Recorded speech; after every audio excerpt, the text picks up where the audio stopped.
കനത്ത മഴക്കെടുതിക്കൊപ്പം കേരളക്കരയുടെ ആകെ ആശങ്ക കടലിൽ കാണാതായ 3 പേർക്കായുള്ള തെരച്ചിലിലെ അനാസ്ഥയാണ്. ഇന്നത്തെ ഷിജിനായുള്ള തെരച്ചിലിലെ അനാസ്ഥ ചൂണ്ടിക്കാണിച്ച് വലിയ പ്രതിഷേധം ഉയർന്നപ്പോൾ മന്ത്രിതല ചർച്ചയിൽ ഇന്ന് പരിഹാരം ഉണ്ടാക്കുമെന്ന് പറഞ്ഞെങ്കിലും സ്കൂബ സംഘം എത്താത്തതിനാൽ രാവിലെ തെരച്ചിൽ തുടങ്ങിയത് മത്സ്യത്തൊഴിലാളികൾ മാത്രമാണ്.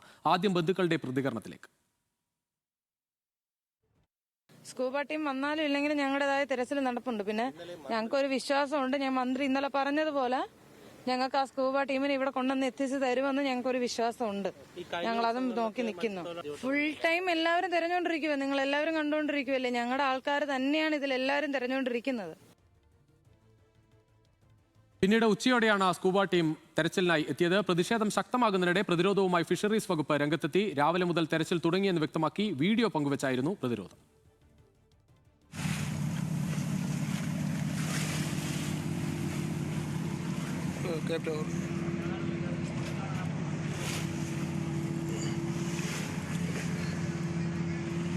കാണാതായ മത്സ്യത്തൊഴിലാളികൾക്കായി ഊർജിതമായ തെരച്ചിൽ തുടരുന്നുണ്ടെന്നാണ് ഫിഷറീസ് മന്ത്രി VA അബ്ദുൽ ഗഫൂർ ഇന്ന് വ്യക്തമാക്കിയത്. മത്സ്യത്തൊഴിലാളികളുടെ സുരക്ഷയ്ക്കായുള്ള നിലവിലെ സംവിധാനം മെച്ചപ്പെടുത്തണമെന്നും 2 മാസം കൊണ്ട് പരിഹരിക്കാവുന്നവ അല്ല നിലവിലെ പ്രശ്നങ്ങളെന്നും മന്ത്രി പറഞ്ഞു. നമുക്ക് ഇത് ഏറ്റവും കൂടുതൽ നമുക്ക് ആവശ്യമായിട്ടുള്ളത് സെർച്ച് നടക്കുക, കാര്യങ്ങൾ നടക്കുക എന്നുള്ളതാണ്. ഏറ്റവും പ്രയോറിറ്റി നമ്മൾ അതിനാണ് കൊടുത്തിട്ടുള്ളത്. തീർച്ചയായിട്ടും അതിൻ്റെ പുറകിലുണ്ട്, അത് ഫോളോ അപ്പ് ചെയ്യുന്നുണ്ട്. സെർച്ച് നന്നായിട്ട് നടക്കുകയും അത് അതിലൊരു റിസൾട്ട് ഉണ്ടാവുകയും ചെയ്യാനാണ് നമ്മുടെ ഏറ്റവും വലിയ ആശ്വാസം എന്ന് പറയുന്നത്. അതിനുവേണ്ടിയുള്ള ഒരു ശ്രമം നടക്കുന്നു. സുരക്ഷ വർദ്ധിപ്പിക്കുന്നതിനും ഇതുപോലുള്ള അപകടങ്ങൾ ഉണ്ടാകുമ്പോൾ ഉള്ള കാര്യങ്ങൾക്കുമുള്ള ഒരു SOP ഞങ്ങൾ തയ്യാറാക്കുന്നുണ്ട്. അപ്പോൾ തീർച്ചയായിട്ടും അതിനുവേണ്ടിയുള്ള മോഡേണൈസ് ആയിട്ടുള്ള എക്യുപ്മെൻറ്റ്സും കാര്യങ്ങളൊക്കെ ഞങ്ങൾ ഏർപ്പെടുത്തും. അതിനൊരു കുറച്ച് സമയം നമുക്കിപ്പോൾ 2 മാസം ആയുള്ളൂ. അപ്പോൾ അതിൻ്റെ കാര്യങ്ങൾ നമ്മൾ മുമ്പോട്ട് കൊണ്ടുപോകുന്നുണ്ട്. പ്രശ്നം രൂക്ഷമായി വകുപ്പിനെതിരെ വ്യാപക പ്രതിഷേധം ഉയർന്നതോടെയാണ് മന്ത്രി പ്രതികരണത്തിന് പോലും തയ്യാറായത്. എന്നാൽ ജനങ്ങൾക്ക്, ആ കുടുംബങ്ങൾക്ക് ആശ്വാസം നൽകുന്ന യാതൊരു സമീപനവും ഉണ്ടാകാത്തതാണ് പരാതികൾ ഉയരുന്നതിന് കാരണം. ഇന്ന് ഉച്ചയോടെ സ്കൂബ സംഘത്തിന് പരിശോധന തുടങ്ങാനായി. പക്ഷേ മഴക്കെടുതിയിലും മത്സ്യത്തൊഴിലാളികൾക്കായുള്ള തെരച്ചിലും ഫിഷറീസ് വകുപ്പിന് അനാസ്ഥയോ എന്ന ചോദ്യം ഉയരുന്നുണ്ട്. ആ ചോദ്യം ഞങ്ങൾ ജനങ്ങളോട് ചോദിച്ചു. ജനങ്ങളുടെ പ്രതികരണത്തിലേക്ക്. സംസ്ഥാനത്ത് 3 മത്സ്യത്തൊഴിലാളികളെ കാണാതായിട്ട് 9 ദിവസമായി.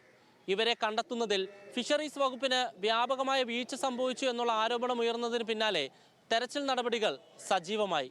പിന്നാലെ ഉയരുന്ന ചോദ്യമാണ്, വകുപ്പ് മന്ത്രി VE അബ്ദുൽ ഗഫൂർ ഈ വിഷയത്തിൽ കൃത്യമായി ഇടപെട്ടോ? നമുക്ക് ജനങ്ങളോട് തന്നെ ചോദിക്കാം. ഈ അബ്ദുൽ ഗഫൂർ ആരാണെന്ന് പോലും നമുക്കറിയില്ല. സത്യം പറഞ്ഞാൽ കേരളത്തിൽ ഒരുപാട് മന്ത്രിമാരുണ്ട്, അബ്ദുൽ ഗഫൂറിനെ വരെ നമുക്കറിയില്ല ആരാണെന്ന്. കൃത്യമായിട്ട് ഇടപെട്ടെന്നാണ് എനിക്ക് തോന്നുന്നത്. ബാക്കിയുള്ള കാര്യം നമുക്ക് പറയാൻ നോക്കില്ലല്ലോ. സർക്കാരിൻ്റെ ഭാഗത്തു നിന്നുള്ള കാര്യങ്ങളെല്ലാം നടക്കുന്നുണ്ട്. എല്ലാം ഇപ്പം മന്ത്രിക്ക് ചെയ്യാൻ പറ്റുമോ? വകുപ്പ് മന്ത്രി ഇടപെട്ടാലും കടലിൽ തിരയേണ്ടത് ജീവനക്കാരല്ലേ. അവിടെ തിരച്ചിൽ പിന്നെ സുതാര്യമാണെന്നാണ് സർക്കാർ പറയുന്നത്. ഇടപെടലുണ്ടാവണം. എപ്പോഴെങ്കിലും വീട് സന്ദർശിക്കണം, എന്തെങ്കിലുമൊക്കെ സഹായങ്ങൾ ചെയ്യണം. അതൊക്കെയാണല്ലോ സംസ്ഥാന ഗവൺമെൻറ് കൊണ്ടുള്ള പറ്റുന്നത്. കാരണം ഈ അങ്ങനെ കൊണ്ട് കിട്ടാവുന്ന എന്തൊക്കെ കാര്യങ്ങളാണോ അവർക്ക് ജീവിതമാർഗത്തിലുള്ള കാര്യങ്ങൾ കൊടുക്കണം. ഇതൊക്കെയാണ് ഗവൺമെൻറ് ചെയ്യേണ്ടത്. പക്ഷേ ഇന്ന ദിവസം സന്ദർശിക്കണം എന്നൊന്നുമില്ല. അത് മത്സ്യത്തൊഴിലാളി കാണാൻ പോയത് മന്ത്രിക്കൊന്നും ചെയ്യാനൊക്കില്ല. അത് കടൽക്ഷോഭം ഉണ്ടായി കാണാതെ പോയതാണ്. അത് കണ്ടുപിടിക്കണം. വകുപ്പ് മന്ത്രി മാത്രമല്ല, മന്ത്രിസഭ തന്നെ ഇടപെട്ടിട്ടില്ലല്ലോ, ഗവൺമെൻറ് തന്നെ ഇടപെട്ടിട്ടില്ലല്ലോ. ഇതിന് മുമ്പുള്ള കാലത്ത് മത്സ്യത്തൊഴിലാളികൾ കടലിലാകപ്പെട്ട് കഴിഞ്ഞാൽ കൃത്യമായി ഗവൺമെൻറ് പ്രതികരിക്കുമായിരുന്നു. ഇന്ന് ഈ 3 മനുഷ്യജീവൻ കടലിൽ കിടന്നിട്ട് ആരാണ് നോക്കണത്? അപ്പോൾ ഈ സർക്കാരിന് വലിയ പ്രതീക്ഷയോടെയാണ് ജനങ്ങൾ കയറ്റിയത്. പക്ഷേ 3 പാവപ്പെട്ട മത്സ്യത്തൊഴിലാളികൾ കടലിലകപ്പെട്ടപ്പോൾ ഒരുത്തരി മനുഷ്യത്വമെങ്കിലും ഉണ്ടെങ്കിൽ എന്തെങ്കിലും നടപടി എടുക്കണ്ടേ? ഇതൊരു ഗവൺമെൻറ്റിൻ്റെ സൂചനയാണിത്. വളരെ മോശമാണോ നല്ലതാണോ ജനങ്ങൾ വിലയിരുത്തുന്ന ഒരു സൂചനയാണ്. സർക്കാർ ഇനിയും ഉണർന്ന് പ്രവർത്തിച്ചില്ല എന്നുണ്ടെങ്കിൽ ഇതിനേക്കാൾ വലിയ ദുരന്തം വരുമ്പോൾ എന്ത് ചെയ്യും? കഴിഞ്ഞ LDF സർക്കാരിൻ്റെ കാലത്ത് തന്നെ ഇങ്ങനെയുള്ള പ്രശ്നങ്ങൾ വരുന്ന സമയത്ത് സത്യമായി ഇടപെട്ട് വേണ്ട രീതിയിൽ പരിഹാരം ഉണ്ടാക്കിയിരുന്നു. ഇതിപ്പോൾ വളരെ സൈലൻ്റാണ് ഗവൺമെൻറ്. ഇവിടെ ഗവൺമെൻറ് ഉണ്ടാകുന്നതിന് നമുക്കറിയില്ല. തീർച്ചയായും വകുപ്പ് മന്ത്രി പരാജയമാണ്. അത് മാത്രമല്ല വളരെ ഖേദകരമായ പ്രസ്താവനയുമാണ് ഇറക്കിയിട്ടുള്ളത്. പരാജയപ്പെട്ടെന്നുള്ള തെളിവാണല്ലോ. പുള്ളി എന്താണ് ചോദ്യങ്ങൾക്ക് മുമ്പിൽ നിന്ന് എണീറ്റ് പോകുന്ന വീഡിയോ വരെ പുറത്തിറങ്ങിയതുണ്ടല്ലോ. അവരിൽ ചെന്ന് അവരെ ആശ്വസിപ്പിച്ച് അതിനുള്ള എന്തൊക്കെ സംവിധാനങ്ങളാണ് നമ്മുടെ ഇപ്പോൾ കൊച്ചിയിൽ തന്നെ ഉള്ളത്, അല്ലെങ്കിൽ തിരുവനന്തപുരത്തുള്ളത്. അപ്പോൾ അതൊക്കെ ഉപയോഗിച്ച് അതിനെ കണ്ടുപിടിക്കാനുള്ള ഇത് ഓർഡർ ചെയ്യേണ്ട ആവശ്യം ഉണ്ടായിരുന്നു. മന്ത്രി എന്ത് ചെയ്യാനാ? അവര് പോയി വാക്കില്ലെങ്കിൽ പോരെന്ന് പറഞ്ഞില്ലേ, അവർ പോയി. മന്ത്രിയെ കുറ്റം പറഞ്ഞിട്ട് എന്താ കാര്യം? തീർച്ചയായിട്ടും പരാജയം തന്നെയാണ്. പുള്ളിക്കാരൻ ഇതുവരെ കറക്റ്റായിട്ട് നോക്കിയിട്ടില്ല, ശ്രദ്ധിച്ചിട്ടില്ല. പിന്നെ പേരിനിങ്ങനെ പോയിട്ട് കോസ്റ്റൽ പോലീസ് പോയിട്ട് ഒന്നങ്ങനെ തിരച്ചിലാണ്. അവർ പരാജയപ്പെട്ടില്ല. റെസ്ക്യൂ ചെയ്തിട്ട് കാണുന്നില്ല. വലിയ കടലിൽ പെട്ടുപോയി. അപ്പോൾ എന്തോരം ചെയ്യാൻ പറ്റും? മത്സ്യത്തൊഴിലാളികൾക്ക് വേണ്ട എല്ലാവിധ സഹായങ്ങളും ചെയ്തു കൊടുക്കേണ്ട വകുപ്പ് മന്ത്രി ഇപ്പോഴും ഇതിനെക്കുറിച്ച് ഒരഭിപ്രായവും പറഞ്ഞിട്ടില്ല. ഈ മന്ത്രി മത്സ്യമേഖലയിലേക്ക്, തുറമുഖ മേഖലയിലേക്ക് ഇറങ്ങി വരണം. മത്സ്യത്തൊഴിലാളികളുടെ പ്രശ്നങ്ങൾ കണ്ടറിയണം.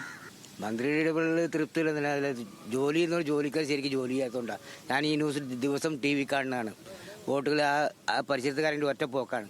മന്ത്രിയൊക്കെ പറഞ്ഞത് ശരി തന്നെയാണ്. ഇതുപോലെ കാണണമെന്നൊക്കെ പറഞ്ഞ് അത് കണ്ടുപിടിക്കണമെന്ന് പറഞ്ഞത് ശരി തന്നെയാണ്. പക്ഷെ അത് പ്രവർത്തിക്കുന്ന ജോലിക്കാരാണ് ശരിയായിട്ട് ജോലി ചെയ്യാത്തത്. മത്സ്യത്തൊഴിലാളികളെ കണ്ടെത്തുന്ന കാര്യത്തിൽ വകുപ്പ് മന്ത്രിക്ക് വീഴ്ച സംഭവിച്ചിട്ടുണ്ടോ എന്ന വിഷയത്തോട് സമ്മിശ്ര പ്രതികരണമാണ് കൊച്ചിയിൽ നിന്ന് ലഭിച്ചത്.